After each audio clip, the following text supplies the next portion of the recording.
There was a rule in the Callaway house that everyone understood, without it ever being written down or formally announced. You did not mess with Dad before his first cup of coffee. Thomas Callaway was not a mean man. He was not a harsh man. He was, by every reasonable measure, a good father, the kind who showed up to every school play even when work made it complicated, the kind who taught his son to ride a bike on a Saturday morning with more patience than most men possess, the kind who left the night light on in the hallway long after his son had technically outgrown needing it, because some things you keep doing without making them a conversation. But before that first cup of coffee, Thomas Callaway existed in a particular state that his wife, Margaret, described as present but not yet human, and that his 9-year-old son, Danny, described with the particular accuracy of children as the face he makes when the internet goes out. Danny Callaway had been planning the frog situation for 4 days. It had started on a Tuesday, which was also the day Danny's best friend across the street, a boy named Cody Briggs, had shown Danny a YouTube video of a man opening his briefcase to find a rubber snake inside and producing a sound that Danny had replayed 17 times and found exponentially funnier with each viewing. The two of them had sat on Cody's bedroom floor and watched it until Cody's older sister came in and told them they were both idiots, which they took as a compliment and went back to watching it. The rubber snake idea had been the original plan.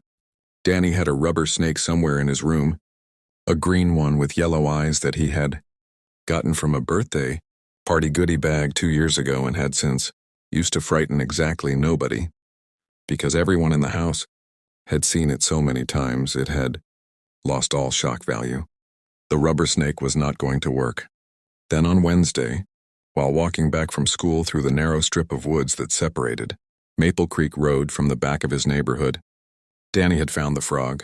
It was sitting on a rock beside the small drainage creek, a large, unhurried, extremely confident bullfrog that seemed completely unbothered by Danny's presence, which Danny took as a sign of character. He had crouched down beside it for a full 5 minutes studying it. The frog had studied him back, with its enormous gold eyes with the same expression of mild judgment that Danny's 4th-grade teacher, Mrs. Patterson, wore when she returned a test that had not gone well. He had named the frog Gerald. The plan had been simple. Thomas Callaway was a creature of absolute habit in the morning. He woke at 6:15, he showered. He came downstairs in his work clothes, but without his shoes. He always left his shoes by the front door, a single pair of dark brown leather Oxfords placed neatly side by side on the mat, ready for the morning. He made his coffee. He drank half of it at the kitchen counter while reading something on his phone. Then he went to the front door, sat on the small bench in the entryway, and put on his shoes. Danny had observed this routine with the focus of a professional. He knew the timing down to the minute. He knew that between the moment his father went to the front door and the moment the shoe situation resolved itself, there was a window of approximately 30 to 45 seconds. 30 to 45 seconds was, in Danny's estimation, more than enough time for Gerald to do what Gerald was naturally inclined to do. He had kept Gerald in a plastic container with a lid, one he had borrowed from the kitchen, without explaining to his mother why he needed it, and with some grass and a wet paper towel and a small dish of water. In his bedroom closet, he had checked on Gerald approximately once every 2 hours. Gerald had remained deeply calm throughout his captivity, which Danny found both reassuring and slightly concerning. Either Gerald was a frog of extraordinary composure, or Gerald was planning something of his own. Thursday had been a practice run. Danny had woken at 6:10, 5 minutes before his father, positioned himself at the top of the stairs with Gerald's container under one arm, timed his father's movements, confirmed the window, and retreated before being seen.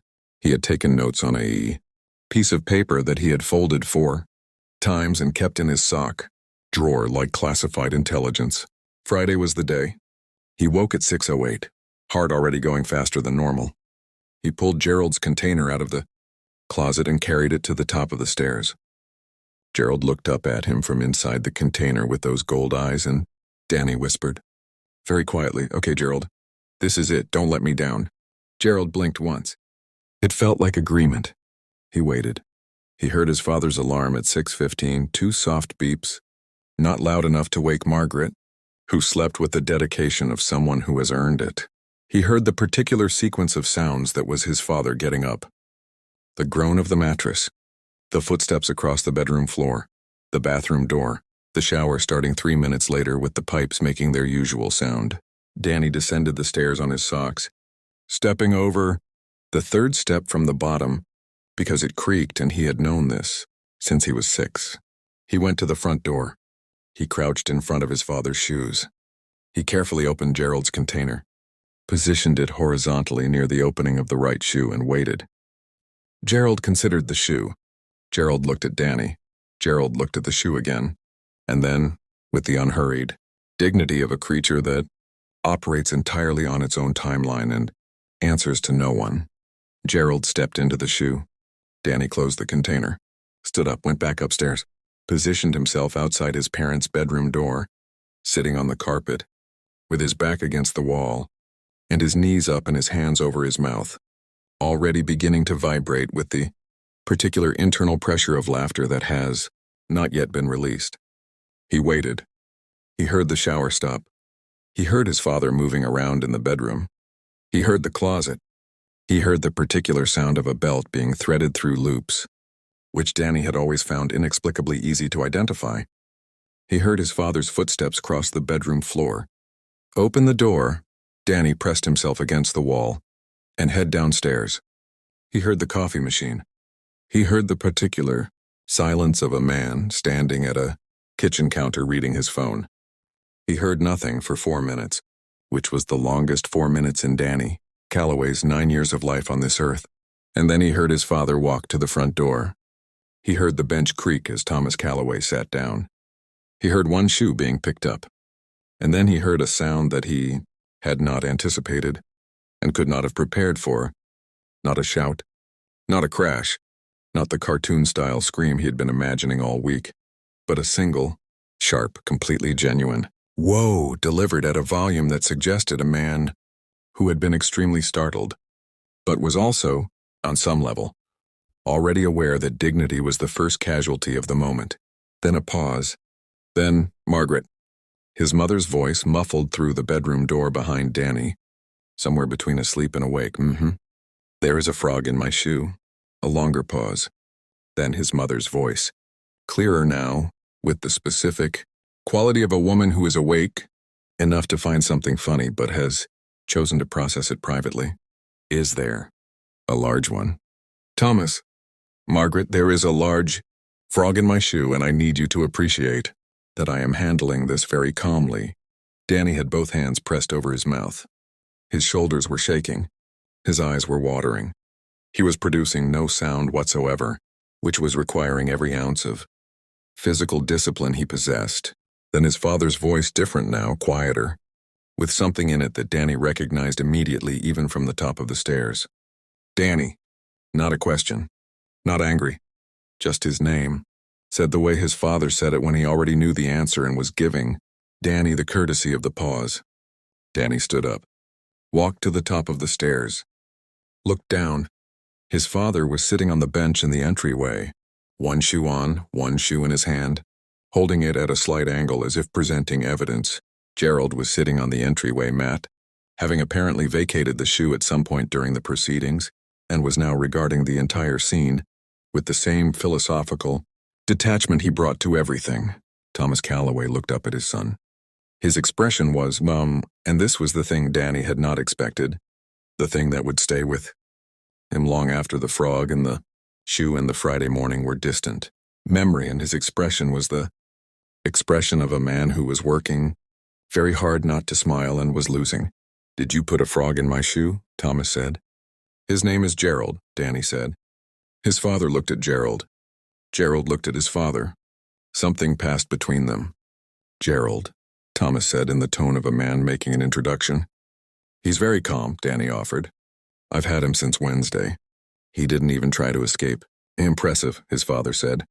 And then Thomas Calloway, before his first cup of coffee, in his work clothes, sitting on the entryway, bench with one shoe on and one shoe in his hand and a bullfrog on his mat, laughed. Really laughed, the kind that comes from somewhere genuine and catches a person off guard and sounds nothing like the polite version people produce when they feel they are supposed to find something funny. It was the real thing, sudden and unguarded, filling the entryway and going up the stairs and reaching Danny at the top like something warm. Danny sat down on the top step and laughed too.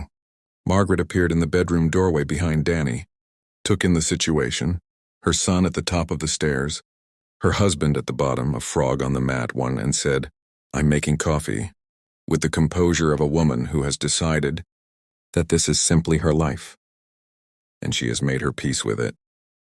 Thomas looked back up at Danny when the laughing had settled into the quieter aftermath of laughing, the kind where you're still smiling without knowing you're still smiling.